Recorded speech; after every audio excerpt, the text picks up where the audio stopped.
Hello? Anybody here?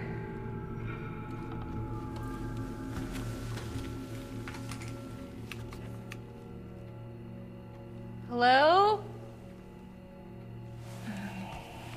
You know you're playing a good Resident Evil game when you need to keep a pen and a piece of paper close at hand. If someone were to take a look at the notepad currently sitting on my desk, they'd be right to wonder if I was altogether okay. Sitting open on the first page in a frantic scroll, there are rudimentary diagrams with numbers sticking out at odd angles, repeating 3-letter codes, bizarre rune patterns, abbreviated riddles, safe-cracking combinations, random running tallies, and then sometimes just the odd word, number, or phrase, followed with a bemused question mark. Lion statue? Stained glass? Locker room? Keypad? This is the frenzied stream of consciousness style note-taking of someone deep down a Resident Evil rabbit hole. And as an old school RE fan, I couldn't be happier. So, after finishing the main campaign a few times over, here are 5 things we loved about the Resident Evil 2 remake, and 1 thing we didn't. We gotta get out of here.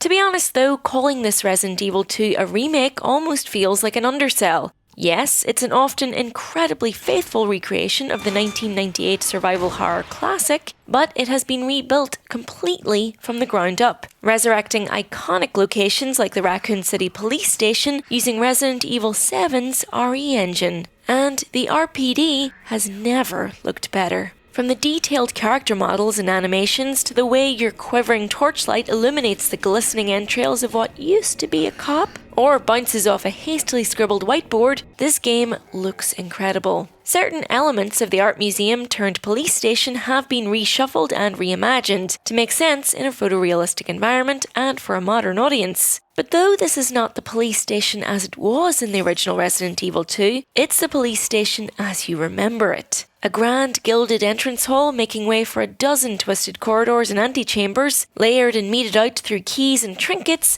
that only get more bizarre as the story continues. The zombies and the corporate espionage are all well and good, but the original game was memorable in a good part due to the station's starring role as both your place of refuge and your prison. The new layouts make sense for a more realistic space, and yet the little environmental details, a bent pair of handcuffs abandoned on a rail or an overturned cleaning cart, are pleasingly accurate callbacks. The spaces are cleverly used in how they move you like a rat in a maze, doubling you back around, opening up shortcuts at opportune moments, and using environmental context clues to quietly signal those up for a little extra exploration.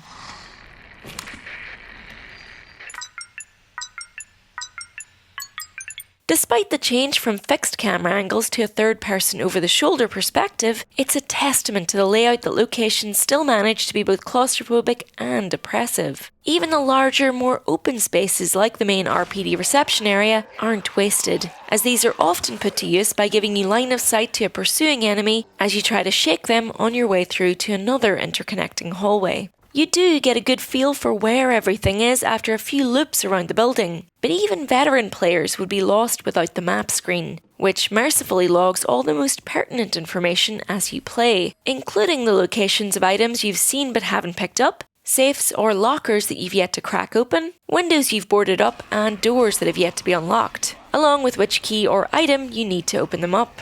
This is one of the areas the game's lineage shines through most, and you're going to need to get on board with the micromanagement of it all, regularly casting back to your map screen, flipping through in-game files, opening up your inventory to examine items and find clues as to their usefulness.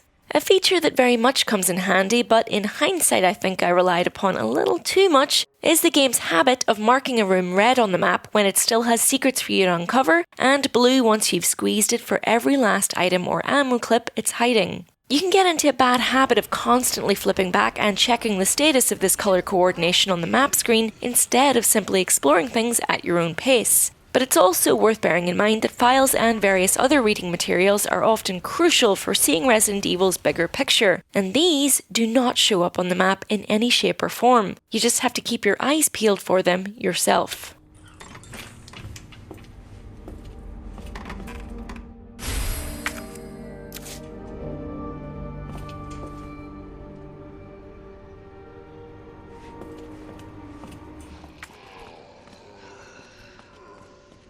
No matter how well you explore, how many enemies you defeat, and how many puzzles you solve, however, the game will still have more surprises up its sleeve by the time you first see the credits roll. Upon starting your game of Resident Evil 2, you'll be asked which character you'd like to play as: rookie cop Leon S. Kennedy or obscenely capable college student Claire Redfield. Seeing the campaign through as either one or the other, you'll be meeting unique characters, fighting different enemies, and wielding specialist weapons. Upon completing that campaign, you'll be prompted to begin a new game Second Run, a follow-up scenario featuring the other character where the ending and certain parts of the game have been changed. It's only after completing this second run that you'll get the true ending of the game, and after this second playthrough you'll also unlock the fourth survivor mode and the second run scenario for your first character. So just like the original Resident Evil 2, you can play up to 4 full-length campaigns with varying enemy placements and puzzle solutions every time. The story beats don't vary wildly between first and second run-throughs with the same characters, and the locations don't really vary at all. But there are subtle differences here and there, and this, combined with additional challenges to unlock bonus assets and artwork, and a hardcore difficulty featuring stronger enemies and the need to use an ink ribbon consumable item to save, means there's plenty to keep classic RE fans coming back for third or fourth helpings. For reference, it took me roughly 7 hours to complete both my first and second campaigns, first as Claire Redfield and then as Leon. The divergent story paths will take you through pretty much the exact same areas, particularly in the latter half of the game, but RE2 makes sure to switch up the gameplay with different weapons, different key item placements, and different puzzle solutions. Most situations, in other words, will not be exactly as you first experience them, except for oddly safe code combinations, which carry over wholesale into second run playthroughs. Unsurprisingly, both Claire and Leon's scenarios flesh out their individual storylines, but in a new addition to this retelling, both Ada Wong and Sherry Birkin are playable for short sections this time around during Leon and Claire's campaigns respectively. Ada's sequence is a little more involved than her playable section in the original game, and features a unique hacking gadget that sounds great in theory, but isn't all that fun to wield in practice. While Sherry plays an elaborate game of hide-and-seek in a spooky orphanage, as if there's any other kind. These are only very brief detours from the main campaigns they feature in, and mechanically, each is very hit and miss in its own way, and yet they both serve as a welcome palate cleanser and quick change of pace to the central story missions.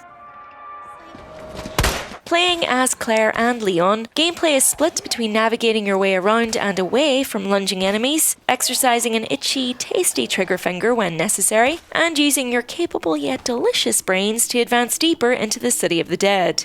As a practiced zombie killer, I of course know that the fastest way to an efficient kill is with a headshot, but often, even with the most basic Zs in this Resident Evil 2, 1 or even 2 headshots isn't enough to bring them down permanently. This means that even on standard difficulty, you'll soon find that there are far more enemies than you have bullets. So often, you may have to swallow your pride and simply run away. If the zombie is somewhere you'll be passing through with any kind of regularity, however, like a police station thoroughfare, you'll want to at least immobilize them to an extent, by taking off their legs and or arms. There's a definite sadistic pleasure to be had in this too, as satisfying as it is to land a perfect headshot right between the eyes. The act of popping off a zombie's limbs one by one and seeing them fall with a wet slop onto the polished marble floor of the police station reception is its own grim fun. It's also a small act of genius that this game allows you to move and shoot, as you'd expect from any modern third-person action title, but in a subtle callback to the game's survival horror roots, shooting is refined for this RE2 in that by standing still for a few seconds, the reticule tightens to a pinpoint and you become far more accurate. It's a way of honouring the series past without sacrificing the kind of intuitive gameplay we're used to in 2019. And this RE2 is filled with similar smart tweaks, where things have been refined and reframed, but the spirit of survival horror is left very much intact. Of course, with some enemies, running is and always was the only option. The Tyrant T00, just like in the original, he's never referred to as Mr. X in-game, is a formidable foe. But he won't stalk you for the entirety of RE2, as some players initially feared. There are certain portions he'll show up for and certainly stress you out during, but this mechanic doesn't outstay its welcome, nor does it definitively block curious players from exploring every inch of the RPD building at their own leisure. He's still a horribly imposing and unpredictable presence, though there are moments where it does feel unfair, that when cornered by him in a dead-end corridor, there's no way to avoid him taking a swing at you other than unloading a couple of bullets into his head to momentarily stun him. The lack of a dodge button does sometimes feel like an oversight overall, actually, as it can be next to impossible to avoid a zombie from grabbing you unless you've got a sub-weapon equipped. But then perhaps being able to duck and weave from every single encounter would have made the whole thing entirely too easy. Part of Resident Evil's challenge is weighing up the risk versus reward of travelling back through an infested area, knowing full well that you might end up having to use a healing item or spend more bullets than you can technically afford. That is, of course, part of the game's long-lasting appeal, and though this Resident Evil 2 is a beautiful and at times incredibly modern-feeling game, beneath its new and impeccably polished trappings, you can still feel the beating heart of the classic and increasingly aged framework it's built on. Honestly, we say the lack of a dodge button is one thing we didn't like about the game, but it's a minor frustration at best, especially for old-school survival horror fans, who will not only know the score by now, but embrace these challenges for the throwbacks they are. Some slight inconveniences are but a small price to pay for a game with this perfect blend of classic inventory and weapon management, head-scratching puzzles, and terrifyingly oppressive atmosphere. Leon, you should get going. Don't worry about me. Just get yourself to safety. No, Leon, seriously, they're getting through the fence. Please, just go. We're gonna make it. Both of us.